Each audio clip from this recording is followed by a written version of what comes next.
कहानी की शुरुआत एक जंगल से होती है, जहां जीन नाम की एक महिला अपने छोटे बेटे के साथ अपनी जान बचाने के लिए भाग रही है। बिल नाम का एक आदमी उनका पीछा कर रहा है। वे किसी तरह छिपने में कामयाब हो जाते हैं और बिल वापस अपनी गाड़ी में बैठकर वहां से चला जाता है। तभी जीन को अपने आगे एक हिरण खड़ा हुआ दिखाई देता है। जैसे ही वे उसके करीब बढ़ते हैं, हिरण अचानक एक गहरे गड्ढे वाले फंदे व पिटफॉल में गिर जाता है और मर जाता है। वह एक जानलेवा फंदा था और ठीक उसी समय बिल उन तक पहुंच जाता है। वह जीन को थप्पड़ मारता है और उसके बेटे को छीन लेता है। जीन उसे भीख मांगती है कि वह बच्चे को चोट न पहुंचाए और वादा करती है कि वे वापस आ जाएंगे। लेकिन लड़का खुद को छुड़ा लेता है और बिल को अपनी मां से दूर रहने की चेतावनी देते हुए उसे डैड कहता है। बिल जवाब में जीन का गला रेत देता है। जीन और उसका बेटा दोनों उस गड्ढे में गिर जाते हैं। लड़का अपनी मां से उठने की भीख मांगता है, लेकिन वह मर चुकी होती है। इसके बाद सीन एक परिवार पर शिफ्ट होता है जो कैंपिंग ट्रिप के लिए निकल रहा है। दो भाई बहन स्कॉट और एशले अपने माता पिता के साथ गाड़ी में बातें करते हुए जा रहे हैं। उनकी कार घने कोहरे में आगे बढ़ती है और वे एक गेम खेलना शुरू करते हैं। तभी अचानक उनकी कार के सामने सड़क पर एक हिरण आ जाता है। इस सब पुरानी यादों को दोबारा जीते हुए स्कॉट अचानक झटके से जाग जाता है। उसकी पत्नी ग्वेन जान जाती है कि उसने कोई बुरा सपना देखा है, लेकिन वह इस बारे में झूठ बोल देता है। आज वे एशले के साथ कहीं जा रहे हैं और स्कॉट पहले से ही जानता है कि यह सफ़र आसान नहीं होने वाला। पास ही एशले को उल्टियां हो रही हैं। उसका पार्टनर चार्ली उससे कहता है कि अगर वह चाहे तो वे इस ट्रिप को कैंसिल कर सकते हैं, लेकिन एशले मना कर देती है। चार्ली कहता है कि अगर वीकेंड के बाद भी उसकी तबीयत खराब रही तो वे डॉक्टर को दिखाएंगे। एशले उसे पलटकर जवाब देती है और कहती है कि वह उसे लेक्चर न दे, क्योंकि वह उसका बॉयफ्रेंड नहीं है। आज के बाद दोनों कपल और स्कॉट का दोस्त लार्स 3 दिन की लंबी पैदल यात्रा हाइक पर निकल पड़ते हैं और स्कॉट को एक बार फिर उसी हिरण का मतिभ्रम उनसे विजन होता है। वे जंगल के काफ़ी अंदर पहुंच जाते हैं। चार्ली वहां आकर बहुत रोमांचित है और हर चीज़ को बड़े चाव से देख रहा है। लार्स इसके बिल्कुल विपरीत है। उसे इन अंतहीन पेड़ों में कोई दिलचस्पी नहीं आ रही है। उनके बीच बहस शुरू होने ही वाली होती है कि स्कॉट लार्स से कहता है कि वह प्लीज़ शांत रहे। चार्ली लार्स को भालू भगाने वाला स्प्रे देता है, क्योंकि लार्स को भालुओं से बहुत डर लगता है। जैसे ही वे आगे बढ़ना शुरू करते हैं, लार्स को एहसास होता है कि वह अपना फ़ोन कार में ही भूल आया है। बाकी लोग उससे कहते हैं कि चिंता मत करो, उनके पास फ़ोन है। इस जगह पर एक बोर्ड लगा है जो लापता लोगों के पोस्टरों से भरा पड़ा है। उन्हीं में से एक लड़की इस समय अपनी सहेलियों के साथ जंगल में भाग रही है और किसी से अपनी जान बचा रही है। कोई उनका शिकार कर रहा है। इस शिकारी ने पहले ही उनकी एक सहेली को मार डाला है। आगे बढ़ते हुए लार्स को टूटे हुए कैंप और छोड़ा हुआ सामान दिखाई देता है। एशले और स्कॉट एक झरने के पास पहुंचते हैं जहां वे 5 साल पहले आए थे। एशले स्कॉट से बात करने से मना कर देती है और उसे पूरी तरह इग्नोर करती है। वह अकेले में चली जाती है और फुसफुसाती है कि उसे अफसोस है। चार्ली उसके पीछे जाता है। रोते हुए एशले कहती है कि उसे नहीं लगता कि यहाँ आना एक अच्छा आइडिया था। उसे समझ नहीं आता कि स्कॉट के लिए सब कुछ इतना आसान कैसे है, जबकि वह खुद अंदर से पूरी तरह बिखरी हुई है। चार्ली उसे गले लगाता है और उसे संभालता है। स्कॉट को एक पेड़ मिलता है जिस पर मॉम प्लस डैड और A+S लिखा हुआ खुदा है।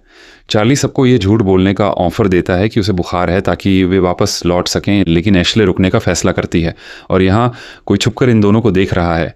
चार्ली वहाँ से चला जाता है और एशले अकेली रह जाती है। तभी स्कॉट वहाँ आता है। वह उससे कहता है कि वह अब उसे उस तरह नहीं देखती जैसे पहले देखती थी। वह अपनी बहन को वापस चाहता है। एशले जवाब देती है कि वह बस अपने माता पिता को वापस चाहती है। थोड़ा और आगे बढ़ने पर लार्स एक गड्ढे के ऊपर लटक जाता है। इससे पहले कि वह नीचे गिरे, स्कॉट और चार्ली उसे पकड़ लेते हैं और ऊपर खींच लेते हैं। चार्ली समझाता है कि यह शिकारी का फंदा है जिसमें जानवर गिर जाते हैं, नुकीली चीज़ों पर फंस जाते हैं और खून बहने से मर जाते हैं। लेकिन इसे यहाँ नहीं होना चाहिए था, क्योंकि इस इलाके में शिकार करना मना है। वे थोड़ी दूरी पर अपना कैंप लगाते हैं। चार्ली नीचे नदी होने के कारण मछली पकड़ने का आइडिया देता है। वह और स्कॉट मछली पकड़ने निकल जाते हैं। वे अपने साथ टॉर्च भी नहीं ले जाते, क्योंकि अभी अंधेरा नहीं हुआ था। इसके बाद एशले लार्स से पूछती है कि जब उसे ये सब पसंद ही नहीं है तो वह साथ क्यों आया। लार्स कहता है कि स्कॉट ने हमेशा उसका ख्याल रखा है और माता पिता की मौत के बाद से स्कॉट के लिए चीज़ें बहुत बदल गई हैं। वह स्कॉट और एशले दोनों के चेहरों पर उस दुख को देख सकता है। इसलिए बिना ज़्यादा सोचे उसने स्कॉट के इनविटेशन के लिए हाँ कह दिया था। वह यहाँ स्कॉट और एशले के लिए आया था और शायद वह एशले को पसंद भी करता है। लार्स अपने साथ अपना कैमरा लाया है और वह सब कुछ रिकॉर्ड करने लगता है। चार्ली और स्कॉट नदी के किनारे पहुंचते हैं। चार्ली स्कॉट को ऑब्सिडियन पत्थर, ऑब्सिडियन रॉक का एक टुकड़ा दिखाता है और समझाता है कि इसके छोटे छोटे टुकड़े चाकू से भी ज़्यादा तेज़ होते हैं। चार्ली एक मछली पकड़ लेता है, लेकिन दूसरी तरफ एशले की उल्टियाँ रुक नहीं रही हैं। वह प्रेग्नेंट गर्भवती है और इस बारे में कोई नहीं जानता। वह माँ बनने के लिए तैयार नहीं है। उसे समझ नहीं आ रहा कि वह क्या करे। इस पल में उसे अपनी माँ की याद आ रही है। ग्वेन उसे संभालती है और कहती है कि वे मिलकर इस समस्या का रास्ता निकालेंगे, और स्कॉट उससे बहुत प्यार करता है। एशले वीकेंड के बाद चार्ली को बताने के लिए मान जाती है, लेकिन तब तक यह बात उसके और ग्वेन के बीच एक सीक्रेट रहेगी। मछली पकड़कर वापस लौटते समय स्कॉट और चार्ली को भेड़ियों के रोने की आवाज़ सुनाई देती है। वे कैंप की तरफ भागने लगते हैं, लेकिन भेड़िए उन्हें घेरने लगते हैं। वे दोनों अपनी पूरी ताकत से भागते हैं और भेड़ियों के झुंड से आगे निकल जाते हैं। तभी उनके पीछे से ऐसी आवाज़ें आती हैं जैसे कोई चीज़ भेड़ियों को मार रही हो। दूर से किसी आदमी के चीखने की आवाज़ आती है। इसे सुनकर वे भागते हैं, लेकिन भागते समय स्कॉट एक गड्ढे में गिर जाता है और बेहोश हो जाता है, और चार्ली को पता ही नहीं चलता कि वह कहाँ गायब हो गया। कैंप में बाकी लोग इंतज़ार कर रहे होते हैं और उनका डर बढ़ने लगता है। तभी चार्ली वहाँ पहुँचता है और बाकी लोगों को भेड़ियों के बारे में पता चलता है। अब उन्हें स्कॉट को ढूंढना होगा। ग्वेन घबराने लगती है। लार्स उसे शांत रहने के लिए कहता है और चार्ली से कोई प्लान बनाने को कहता है। चूंकि भेड़िए झुंड में शिकार करते हैं, इसलिए वे सभी स्कॉट को ढूंढने के लिए एक साथ रहेंगे। गड्ढे के अंदर स्कॉट को होश आता है। एक लकड़ी की नुकीली खूंटी उसके पैर के आर पार हो चुकी है। वह अपने पैर को छुड़ाने की कोशिश करता है, लेकिन दर्द के कारण रुक जाता है। वह मदद के लिए चिल्लाता है। स्कॉट अपनी बेल्ट निकालता है और उसे अपने पैर पर कसकर बांध लेता है। स्कॉट थोड़ी दूरी पर पड़े अपने बैग तक ठीक से पहुंच नहीं पा रहा है। वह अपनी शर्ट उतारता है और उसे बैग की तरफ फेंकता है, लेकिन बैग को करीब खींचने की उसकी कोशिश नाकाम रहती है। वह पैर से बेल्ट खोलता है, उसे शर्ट से बांधता है और उससे बैग को खींचने की कोशिश करने लगता है। जंगल में उसके दोस्त उसे ढूंढना शुरू कर चुके हैं, और इसी के साथ स्कॉट आखिरकार बैग तक पहुंचने में कामयाब हो जाता है। वह खून बहने से रोकने के लिए बेल्ट को फिर से पैर पर बांधता है। वह फ़ोन के लिए बैग की तलाशी लेता है। तभी ग्वेन के बैग के अंदर एक फ़ोन बजता है। ये स्कॉट के फ़ोन का अलार्म है। उसका फ़ोन उसके बैग में नहीं, बल्कि ग्वेन के पास है। अपने बैग में स्कॉट को सिर्फ थोड़ा सा पानी और एक डिजिटल रिकॉर्डर मिलता है। उसे अपनी कार की चाबियां भी मिलती हैं, लेकिन वे उस मोटी लकड़ी की खूंटी को नहीं काट सकती। वह डिजिटल वॉइस रिकॉर्डर पर अपनी हालत रिकॉर्ड करना शुरू कर देता है, ये सोचकर कि उसके दोस्त उसे जल्द ही ढूंढ लेंगे। तब तक के लिए उसके पास पानी और एक मछली है। स्कॉट वहीं सो जाता है। उसके दोस्त अगले दिन भी उसे ढूंढते रहते हैं। कार की चाबियां और नक्शा दोनों स्कॉट के ही पास थे। तभी चार्ली आता है और उन्हें बताता है कि उसे कुछ निशान मिले हैं। सीन सालों पहले के एक शिकारी पर शिफ्ट होता है, जिनका बेटा बाहर निकलता है और उस शिकारी पर हमला कर देता है। लड़का उस शिकारी को उसी के खंजर से मार डालता है। उस शिकारी की जगह उसे सिर्फ अपना खुद का पिता दिखाई दे रहा था, और अब जीन का बेटा बड़ा हो चुका है और खुद एक शिकारी बनकर इस जंगल में घूमता है और उन लड़कियों का शिकार कर रहा है। उन लड़कियों के पास एक रेडियो है और वे उसका इस्तेमाल एक रेंजर से संपर्क करने के लिए करती हैं। रेंजर पास ही है और वे उसे देख भी लेती हैं, लेकिन जैसे ही वे उसकी तरफ भागती हैं, कैथरीन एक फंदे में फंस जाती है। उन पर तीरों की बारिश होने लगती है। मोनिका रेंजर से मदद की भीख मांगती है, लेकिन शिकारी रेंजर पर हमला कर देता है और कुछ ही पलों में उसे मार डालता है। शिकारी अपनी कुल्हाड़ी रेंजर के सिर में दे मारता है। मोनिका उसी कुल्हाड़ी को लेती है और कैथरीन को आज़ाद करने की कोशिश करने लगती है। शिकारी ठीक उनके पीछे था, लेकिन फिर वह गायब हो जाता है। वह चुपचाप अपनी कुल्हाड़ी और उनका रेडियो उठा लेता है, लेकिन मोनिका को रेंजर की बंदूक मिल जाती है। इस बीच गड्ढे के अंदर स्कॉट को अपने ऊपर एशले दिखाई देती है। वह कहती है, तुमने ऐसा क्यों किया? तुम इसी के लायक हो। मैं उम्मीद करती हूँ कि तुम वहीं सड़ जाओ। स्कॉट को मतिभ्रम हेलुसिनेशन हो रहा था। भूख से तंग आकर वह मछली उठाता है, लेकिन वह कच्ची मछली ऐसे कैसे खा सकता है? और तभी शिकारी उसके ऊपर दिखाई देता है। स्कॉट उससे मदद मांगता है। जब शिकारी कोई जवाब नहीं देता तो स्कॉट को एहसास होता है कि यह शायद इसी का फंदा है। वह कहता है, देखो, अगर मैं नहीं मिला तो यह जगह पुलिस से भर जाएगी। लेकिन शिकारी उसे शांत रहने का इशारा करता है। उस रात चार्ली को स्कॉट की मदद की पुकार सुनाई देती है, लेकिन उन्हें कोई दिखाई नहीं देता क्योंकि आवाज़ यहाँ छिपे एक रेडियो से आ रही है। ग्वेन उसका जवाब देती है। स्कॉट को भी उसकी आवाज़ सुनाई देती है। वह सोचता है कि वे उस तक पहुंच चुके हैं, लेकिन गड्ढे के किनारे एक और रेडियो था और वह कुछ ही पलों में बंद हो जाता है। शिकारी यह खेल खेल रहा है। स्कॉट के साथियों को भी एहसास होता है कि यह अजीब है। स्कॉट ने यह रेडियो उनके ढूंढने के लिए नहीं छिपाया था। यह पक्का किसी और की करतूत है। चार्ली कहता है कि सुबह सबसे पहले वे जंगल के किनारे जाएंगे और मदद के लिए फ़ोन करेंगे। फिर हमें स्कॉट के परिवार के उस एक्सीडेंट का सीन दिखाया जाता है। क्रैश के बाद स्कॉट कार से बाहर निकलने वाला पहला व्यक्ति था। उसके पिता मर चुके थे, लेकिन उसकी माँ होश में थी। उनका दरवाज़ा नहीं खुल रहा था। एशले को भी होश आ जाता है, लेकिन उसकी सीट बेल्ट जाम हो चुकी थी और तभी घने कोहरे के बीच से एक ट्रक उनकी तरफ बढ़ने लगता है। स्कॉट को जल्दी करनी होगी।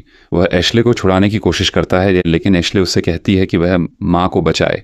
अब इस समय स्कॉट का पानी भी ख़त्म हो चुका है।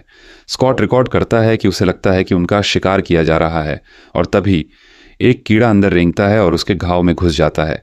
दर्द महसूस होने पर स्कॉट जल्दी से उसे पकड़ता है और बाहर खींच लेता है, लेकिन यहाँ उसे अपने सामने अपना ही एक हमशक्ल क्लाउन खड़ा दिखाई देता है जो उसे कोस रहा है। स्कॉट उससे काम का बनने के लिए कहता है। हमशक्ल कहता है, वैसा ही काम का जैसा तुम मॉम, डैड और एशले के लिए थे। वह कहता है कि जो भी उसके करीब आता है मर जाता है। एशले अंदर से मर चुकी है और ग्वेन के लिए बेहतर होगा कि वह अभी भाग जाए। स्कॉट अपनी आंखें बंद कर लेता है और कहने लगता है, रुको रुको।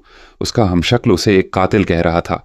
दूसरी तरफ सब लोग अपना कैंप लगाते हैं। चार्ली जागकर पहरा देता है, लेकिन थकावट हावी हो जाती है और उसकी आंखें बंद हो जाती हैं और तभी शिकारी वहां पहुंच जाता है। उसके कदमों की आवाज़ से एशले की आंख खुल जाती है और उसके सामने कैंप की चेन खुल रही होती है। ग्वेन भी यह देख लेती है, लेकिन उनकी आवाज़ें सुनकर शिकारी चेन खोलना बंद कर देता है। ग्वेन कैंप के बाहर देखती है, लेकिन वहाँ कोई नहीं होता। वह कैंप बंद करती है और सो जाती है।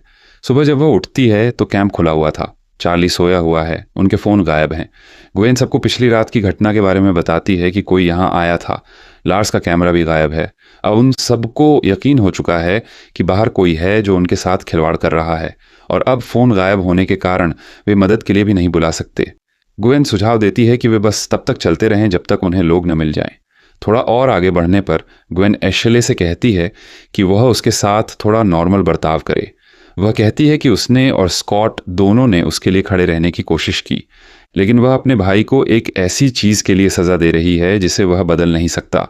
ग्वेन कहती है कि वह यहाँ सिर्फ इसलिए आया क्योंकि वह उसके साथ चीज़ें ठीक करना चाहता था। दोनों के बीच ज़ोर ज़ोर से बहस होने लगती है और तभी शिकारी आकर उनके सामने एक पेड़ पर बैठ जाता है। चार्ली कहता है कि वे अपने एक दोस्त को ढूंढ रहे हैं, लेकिन शिकारी शांत रहता है और अचानक गायब हो जाता है। लार्स कहता है कि शायद यह उनका कोई गुप्त चाहने वाला है। रात में वे फिर से कैंप लगाते हैं। चार्ली कहता है कि वह कुछ लकड़ियां लेने जा रहा है और कोई भी यहाँ से बाहर नहीं निकलेगा। जैसे ही चार्ली जाता है उन्हें किसी की आवाज़ सुनाई देने लगती है। इस बीच स्कॉट की आंखें खुलती हैं और उसे अपने सामने लार्स का कैमरा मिलता है। इसमें कुछ देर पहले रिकॉर्ड किया गया एक वीडियो था। उसमें जब चार्ली लकड़ियां लेकर लौटा तो वहाँ कोई नहीं था। शिकारी ने सबको कैंप के अंदर बंद कर दिया था। शिकारी ने पीछे से आकर चार्ली पर भी हमला कर दिया था। वह कैंप के अंदर उनके साथ एक चाकू छोड़ देता है और उसमें आग लगा देता है। कैंप के अंदर चार्ली के हाथ पैर बंधे हुए थे और उसने चाकू से अपने हाथों की रस्सी काटने की कोशिश की। दूसरे कैंप में फंसे बाकी तीनों लोग चार्ली के लिए तड़प रहे थे और शिकारी उनके साथ यह सब देख रहा था। चार्ली टेंट के अंदर जिंदा जलने लगता है। वह जलते हुए टेंट को फाड़कर बाहर निकलता है, लेकिन बहुत देर हो चुकी थी। वह मर जाता है। खुद को अजेय दिखाते हुए शिकारी उनके सामने अपने दोनों हाथ उठाता है और वहां से चला जाता है। वीडियो रिकॉर्डिंग में यह सब देखकर स्कॉट भी डर जाता है। वह खूंटी को काटने की कोशिश करता है, लेकिन शिकारी आकर फिर से उसके गड्ढे के ऊपर खड़ा हो जाता है। स्कॉट उस पर चिल्लाता है कि वह उन्हें अकेला छोड़ दे, लेकिन शिकारी आगे बढ़ जाता है। दूसरी तरफ लार्स चार्ली के पास पड़े चाकू से खुद को आज़ाद करता है। वह बाकी लोगों को भी आज़ाद करता है। चार्ली की लाश देखकर एशले रो पड़ती है, लेकिन उन्हें यहाँ से निकलना होगा। भागते समय उन्हें मोनिका और कैथरीन मिलती हैं और यहाँ शिकारी उन पर तीरों से हमला कर देता है। वे उसके तीरों से बचते हैं। मोनिका के पास बंदूक थी, लेकिन जैसे ही लगा कि शिकारी चला गया है, एक उड़ती हुई कुल्हाड़ी कैथरीन को लगती है और उसे सीधे एक पेड़ से टांग देती है। बाकी लोग यहाँ से भागते हैं। शिकारी आता है और कैथरीन के गले से अपनी कुल्हाड़ी निकाल लेता है। आगे भागते हुए एशले एक फंदे में फंस जाती है। एक नुकीली खूंटी उसके कंधे के आर पार हो जाती है और उसे भी एक पेड़ से टांग देती है। शिकारी उनकी तरफ बढ़ता है। ग्वेन और लार्स एशले को छुड़ाने की कोशिश करते हैं। मोनिका शिकारी पर गोलियां चलाती है, लेकिन शिकारी ज़मीन पर अपना पैर मारता है और एक फंदे को एक्टिवेट कर देता है जो मोनिका को मार डालता है। लार्स शिकारी पर कुल्हाड़ी चलाता है, लेकिन शिकारी एक ही वार में उसे और ग्वेन दोनों को ज़मीन पर गिरा देता है। शिकारी एशले को फंदे से बाहर खींचता है और उसे अपने कंधे पर उठाकर ले जाता है, लेकिन तभी स्कॉट के पास एक ऑब्सिडियन पत्थर गिरता है। उसके टुकड़े का इस्तेमाल करके वह एक पेड़ की जड़ को काटता है और उसके अंदर से पानी पीता है। चार्ली ने उसे इन चीज़ों के बारे में बताया था। उसी टुकड़े से वह अपनी खूंटी को भी काटने लगता है। लेकिन तभी बारिश शुरू हो जाती है, जिसका मतलब था कि यह गड्ढा जल्द ही पानी से भर जाएगा। दूसरी तरफ ग्वेन लार्स को उठाती है और तभी उन्हें रेडियो पर एशले की आवाज़ सुनाई देती है।